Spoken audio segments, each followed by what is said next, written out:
जिस तरीके से ग्लोबल वार्मिंग दिन पर दिन बढ़ती जा रही है, समस्याएं जनरेट हो रही हैं, उसको देखते हुए जितने भी आपके द्वीपीय देश हैं उनके लिए खतरा मंडरा रहा है। देश को अगर देश का दर्जा या राज्य का दर्जा चाहिए तो सबसे पहले स्थायी जनसंख्या हो, परिभाषित एक क्षेत्र हो, वहां सरकार हो और साथ ही साथ अन्य देशों के साथ अपने संबंधों को स्थापित करने की उसके अंदर कैपेबिलिटी होनी चाहिए।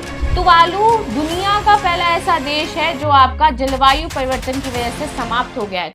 नमस्कार, एक बार फिर से मैं आप सभी के सामने उपस्थित हूँ बेहद महत्वपूर्ण टॉपिक के साथ, और आज हम बात करने वाले हैं एक बेहद महत्वपूर्ण मुद्दे की। जिस तरीके से ग्लोबल वार्मिंग दिन पर दिन बढ़ती जा रही है, समस्याएं जनरेट हो रही हैं, उसको देखते हुए जितने भी आपके द्वीपीय देश हैं उनके लिए खतरा मंडरा रहा है।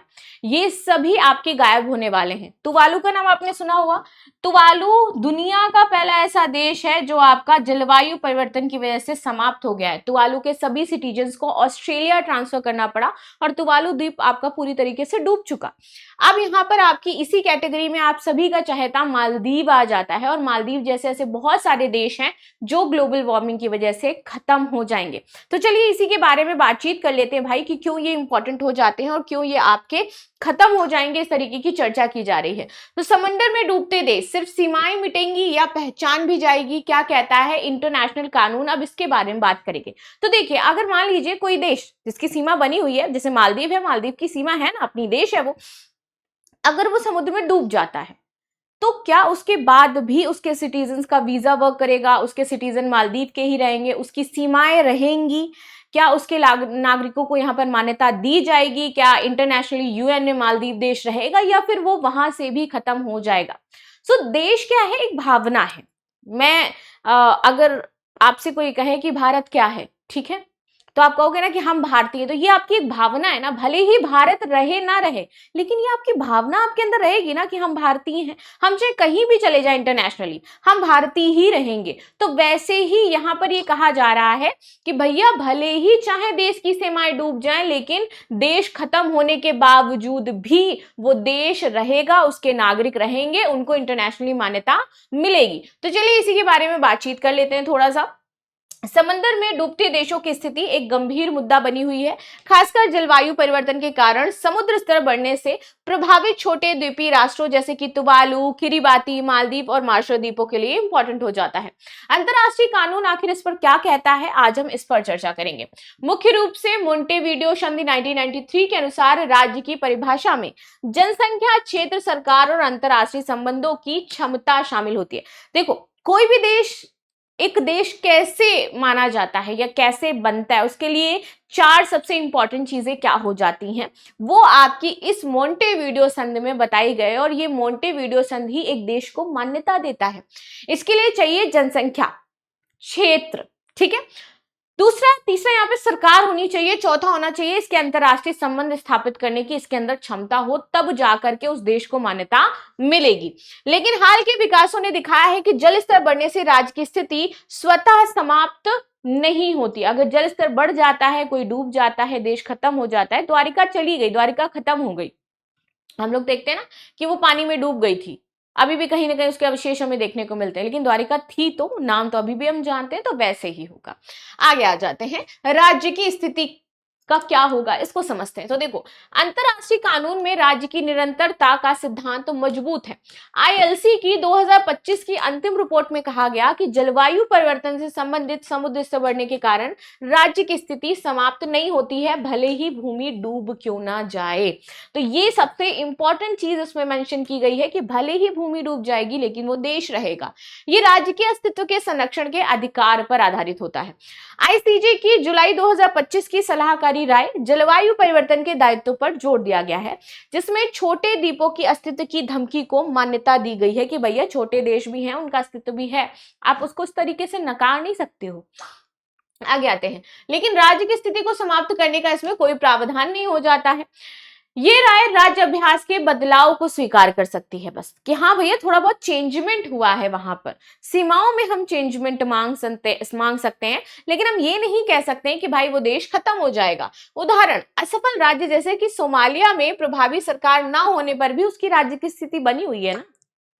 अब देखो 4 में से वो एक क्राइटेरिया नहीं पूरा कर रही है, कौन सा? सरकार का, वहां पे सरकार नहीं है, तो क्या हम ये कह दें कि नहीं भैया वो देश नहीं रहेगा? इसी तरह डूबते देशों के लिए आईएलसी रिपोर्ट अन्याय को रोकने पर जोर देती है। सीमाएं, बॉर्डर्स रहेंगे या नहीं रहेंगे? तो जो आईएलसी कहता है वो तो ये कहता है कि भैया चाहे कुछ भी हो वो बॉर्डर रहेंगे। पैसिफिक आइलैंड्स फोरम की 2021 की घोषणा में जलवायु परिवर्तन से संबंधित समुद्र स्तर बढ़ने के बावजूद समुद्र को संरक्षित करने का ऐलान किया गया। ये आपका यूएनसीएलओएस यानी कि संयुक्त राष्ट्र समुद्री कानूनी संघ के सिद्धांतों पर आधारित हो जाता है। उदाहरण के लिए ऑस्ट्रेलिया और तुवालू के बीच फालिपिनी यूनियन संधि है। ये समुद्र स्तर बढ़ने के बावजूद तुवालू की समुद्री सीमाओं को स्थानीय मान्यता देगी। ऐसा नहीं है कि भैया तुवालू के लोगों को ऑस्ट्रेलिया भेज दिया गया तो अब तुवालू का नाम नहीं रह गया, या तुवालू पर ऑस्ट्रेलिया जाकर के कब्जा कर लेगा, या तुवालू की जो सीमा रेखा है वो नहीं मानेगा। सब कुछ उसे मानना पड़ेगा, ठीक है। और यही मैंने एग्जाम्पल आपको स्टार्टिंग में दिया था। अब ये सीमाएं क्या करती है? तो ये सीमाएं किसके किसके लिए रहेंगी कि आप उसके क्षेत्र में मत्स्य पालन नहीं करोगे, खनिज संसाधन का दोहन नहीं करोगे, जाकर के नेविगेशन के लिए बहुत ही ज्यादा महत्वपूर्ण होते हैं। अंतरराष्ट्रीय कानून में कोई नियम नहीं है जो इसे स्वतः ही मिटा सकता है, right.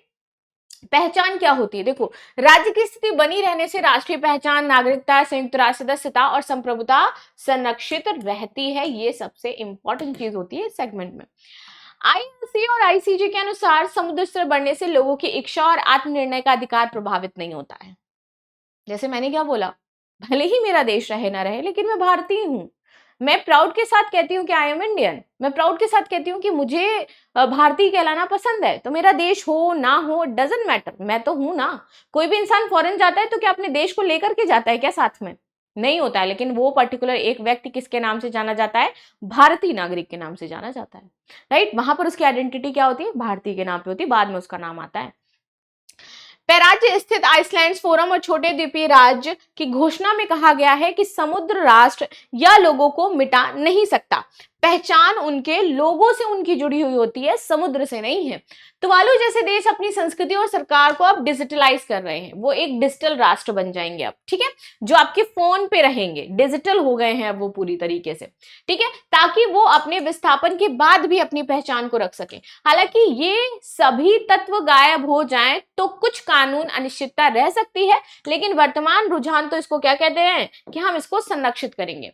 मॉन्टेविडियो convention 1993 which is very important. ये समझते हैं क्या है। तो देखो, मॉन्टेविडियो कन्वेंशन जिसका पूरा नाम है Montevideo convention on the rights of the duties of states, right. कब हुई थी? 26 दिसंबर 1993 को उरुग्वे के मोंटेविडियो में 7वीं अंतरराष्ट्रीय अमेरिकी राज्यों के सम्मेलन में हुई थी, ठीक है। इस दौरान हस्ताक्षर किए गए थे। ये संधि 26 दिसंबर 1993 से प्रभावित हुई और 8 जनवरी 1936 को लीग ऑफ नेशंस की संधि श्रृंखला में पंजीकृत की गई। ये मुख्य रूप से अमेरिकी महाद्वीप जो देश है इससे संबंधित है, लेकिन अंतरराष्ट्रीय कानून में राज्य की परिभाषा और मान्यता के लिए एक महत्वपूर्ण दस्तावेज माने जाते हैं। मुख्य उद्देश्य और महत्व, तो ये कन्वेंशन अंतरराष्ट्रीय कानून के मौजूदा मापदंडों में संहिताबद्ध करती है और राज्य की स्थिति स्टेटहुड को परिभाषित करने के लिए मानदंड प्राप्त करती है। ये घोषणा सिद्धांत जो है ये आपके डिक्लेरेशन थ्योरी जिसको हम कहते हैं उस पर आधारित हो जाते हैं, और ये राज्यों को अन्य उनको जरूरत नहीं होती है कि हमें कोई देश मान्यता दे रहा है या नहीं दे रहा है। उनको खुद में मान्यता मिल गई, डिक्लेरेशन मिल गया, दैट्स इट, वो अपने देश हो जाते हैं। उनको इंटरनेशनली जरूरत नहीं है कि वो उनको कोई राज्य कहे नहीं कहे, वो इसके भरोसे नहीं बैठते हैं। ये विशेष रूप से पूर्व उपनिवेशों, सीमित संप्रभुता वाले देशों के लिए मान्यता को आसान बनाती है। आधुनिक संदर्भ में ये जलवायु परिवर्तन से प्रभावित डूबते द्वीपों जैसे कि तुवालू के राज्य स्थिति को बनाए रखने के लिए प्रासंगिक करती है और उसे बहुत ही ज्यादा महत्व प्रदान करती है।